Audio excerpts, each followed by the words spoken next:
एक बार की बात है, गौतम बुद्ध अपने शिष्यों को जिंदगी से जुड़ी अच्छी बुरी चीजों का ज्ञान दे रहे थे।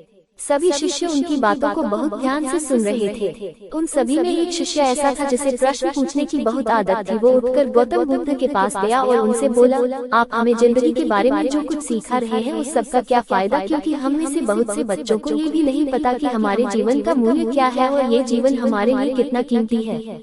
पहले आप हमें ये बताएं कि इस जीवन का मूल्य क्या है। अपने शिष्य की बात सुनकर गौतम बुद्ध अपने कक्ष में गए और एक चमकता हुआ पत्थर का टुकड़ा लेकर आए।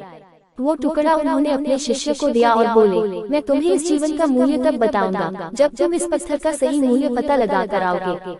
साथ ही ये ध्यान रखना कि तुम्हें ये पत्थर का टुकड़ा किसी को बेचना नहीं है। गौतम बुद्ध की बात मानकर वो शिष्य बाजार की तरफ चला गया।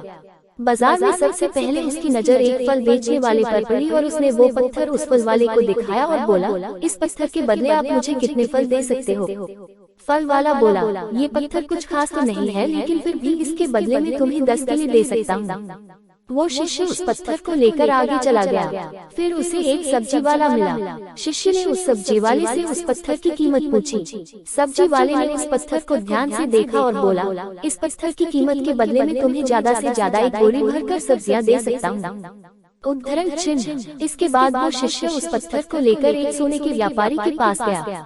उस पत्थर के टुकड़े की चमक देखते ही उस सुनार ने उसकी कीमत 100 सोने के सिक्के लगाए।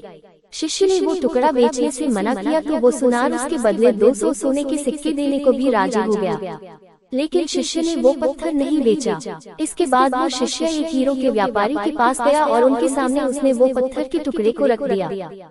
उस पत्थर को देखते ही हीरो के व्यापारी ने एक साफ कपड़ा बिछाया, उस पत्थर को उसके ऊपर रखा, फिर उसकी परिक्रमा की और हाथ जोड़कर उस पत्थर को कपड़े में लपेटते हुए वो बोला, तुम जिसे मामूली पत्थर समझकर उसकी कीमत पूछ रहे हो, असल में ये एक बेशकीमती रूबी है।